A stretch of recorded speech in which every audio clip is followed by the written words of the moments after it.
रहीम अस्सलाम वालेकुम दोस्तों उम्मीद है आप सब खैरियत से होंगे। अल्लाह आप सबको ऐसे ही खुश रखे। दोस्तों आज हम आपको एक ऐसे नौजवान के कबूल इस्लाम की सच्ची कहानी सुनाएंगे जिसके कबूल इस्लाम की वजह से उसकी दाढ़ी को काट दिया गया।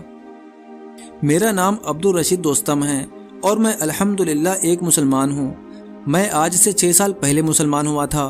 मेरा पुराना नाम सुनील कुमार सूर्यवंशी था। मैं हरिद्वार के करीब एक गांव के हिंदू मजहबी घराने में पैदा हुआ। मैंने साइंस बायो साइड से ग्रेजुएशन किया। असल में मेरा नाम मौलाना मोहम्मद असलम कासमी ने अब्दुल रशीद रखा था, मगर जब मैं कचहरी में सर्टिफिकेट बनवाने गया तो उस जमाने में अफगानिस्तान के अब्दुल रशीद दोस्तम का पूरी दुनिया में तस्करा था। वकील ने मुझसे नाम पूछा, मैंने अब्दुल रशीद बताया। उसने कहा अब्दुल रशीद दोस्तम, तो मैंने भी अब्दुल रशीद दोस्तम ही कह दिया कि दोस्ती तो अच्छी चीज़ है। अब मैं अपने कबूल इस्लाम के बारे में बताऊं तो मैं गुरुकुल में तालीम हासिल करता था। गुरुकुल हिंदुओं के बहुत मजहबी इदारे होते हैं। मैं खेलने और पढ़ने में होशियार था। स्कूल के हर फंक्शन में हिस्सा लेता था और पोजीशन लाता था। मैं बहुत अच्छा ब्रेक डांस कर लेता था। ब्रेक डांस के लिए जोड़ों की एक खास साख की ज़रूरत होती है, वो अल्लाह ने मुझे दे रखी थी।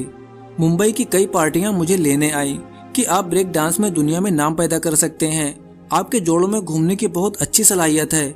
हमारे गांव में मंदिर और मस्जिद बहुत करीब करीब हैं। मुझे बचपन से ही ख्याल होता था कि ये दोनों एक ही मालिक की पूजा के स्थान हैं। दोनों में क्या फ़र्क है। उन दिनों हमारे गांव के एक बहुत ही सलीमुल फितरत और नेक इंसान मोहम्मद उमर भाई से मेरा ताल्लुक हो गया। वो मुझे नाचने के लिए मना करते थे। वो कहते थे जिस अल्लाह ने इतने अच्छे जोड़ बनाए हैं वो अल्लाह नाचने से मना करता है, वो इन जोड़ों का हिसाब लेगा। वो मेरे लिए हिदायत की दुआ करते और मुझे मस्जिद में ले जाने की कोशिश भी करते। मैं मस्जिद में बाहर खड़ा होकर 5 वक्त लोगों को पाबंदी से नमाज पढ़ते देखता।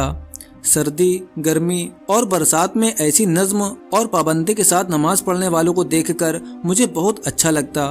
मंदिर में जाकर ये बात नहीं लगती थी। दिल को लगता कि मंदिर में तो बस एक रस्म है। मुझे हसरत होती कि काश मैं मुसलमान होता तो मैं भी मस्जिद में जाकर अपने मालिक की नमाज पढ़ता। मोहम्मद उमर भाई मुझे एक बार देवबंद दिखाने के लिए ले गए। वहाँ हम मौलाना असलम कासमी के पास इत्र लेने गए। मैंने उनसे इस्लाम के बारे में कुछ सवाल किए।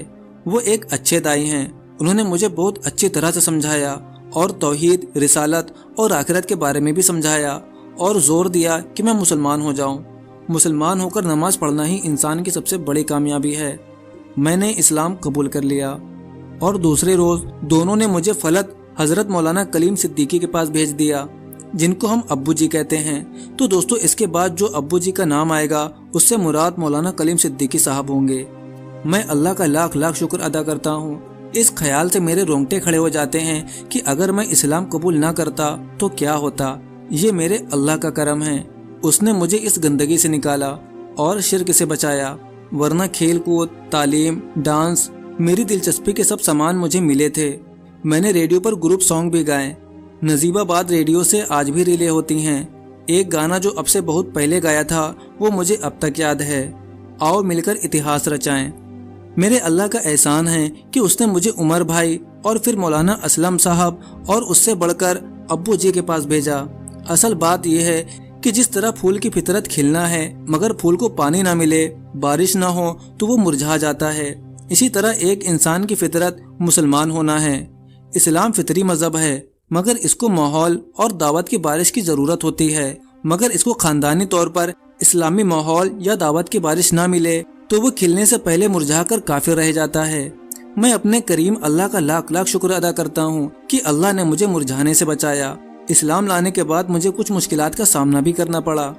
असल में अगर इंसान सिर्फ अल्लाह से अपना ताल्लुक़ रखे तो हर वक्त उसका करम शामिल हाल रहता है, मगर इंसान कमज़ोर है, इससे गफलत हो जाती है।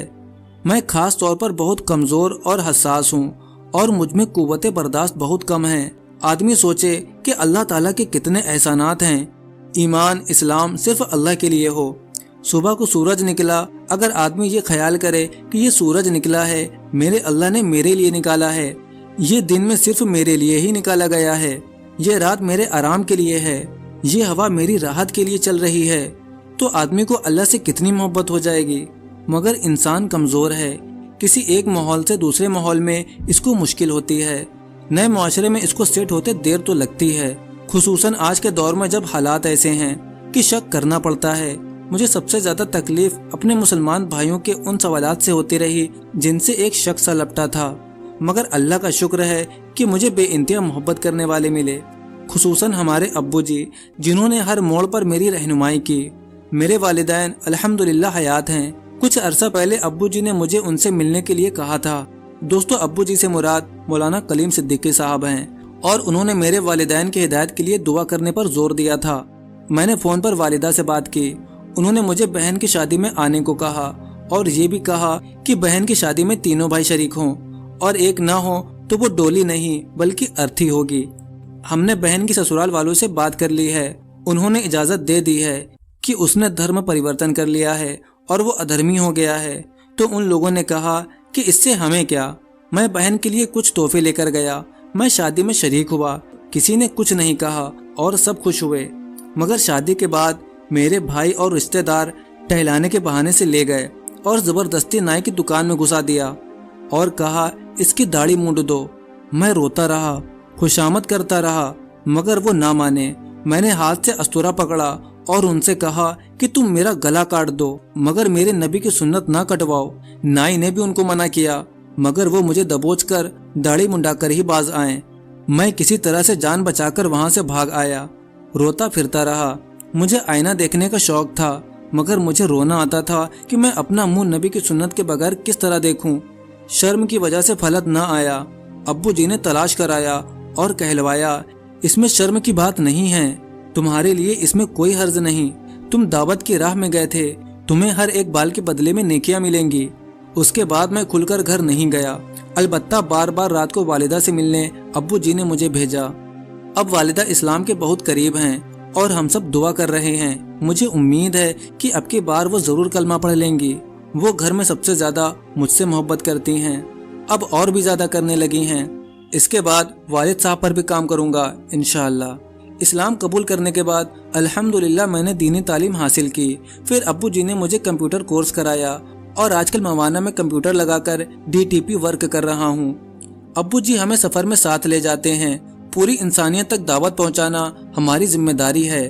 ہمارے لیے تندولکر اور سلمان خان آئیڈیل نہیں، بلکہ ہمارے لیے تو صرف اور صرف ہمارے پیارے نبی حضور صلی اللہ علیہ وسلم کی زندگی نمونہ ہے۔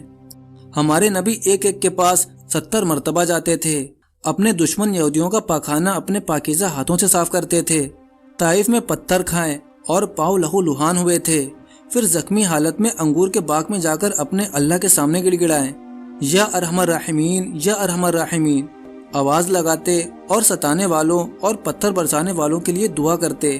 مجھے بھی حسرت ہے کہ میں بھی ایک ایک کے پاس 70 مرتبہ تو نہیں 7 مرتبہ تو جاؤں، میں بھی دعوت کی راہ میں زخمی ہو سکوں، اور انگور کا باغ نہ ملے تو آم کے باغ میں اپنے مالک کو یا ارحم الراحمین یا ارحم الراحمین کر کے یاد کروں، اور اپنے خونی رشتے کے بھائیوں کی ہدایت کے لیے دعا کروں۔ گزشتہ چند ماہ میں اللہ نے مجھے ہدایت دی۔ ابو جی کارگزاری سنتے ہیں، بہت خوش ہوتے ہیں، حوصلہ بڑھاتے ہیں، دعائیں دیتے ہیں۔ اللہ کے ایک نیک بندے اور دائی کو خوش کرنے کا شوق ہمارے لیے اس راہ میں بڑا حوصلہ دیتا ہے۔ الحمدللہ چند ماہ میں 23 لوگوں نے اس حقیر کے ہاتھ پر اسلام قبول کیا ہے، جن میں بڑے کام کے اور اہم لوگ شامل ہیں۔ میں اپنے اللہ کا بہت شکریہ ادا کرتا ہوں۔ مجھے امید ہے کہ اب ہمیں لائن مل گئی ہے، اللہ تعالی ہم سب سے خوب کام لیں گے۔ پہلے بھی کچھ لوگ مسلمان ہو جاتے تھے، مگر میں ان کو کلمہ نہیں پڑھاتا تھا۔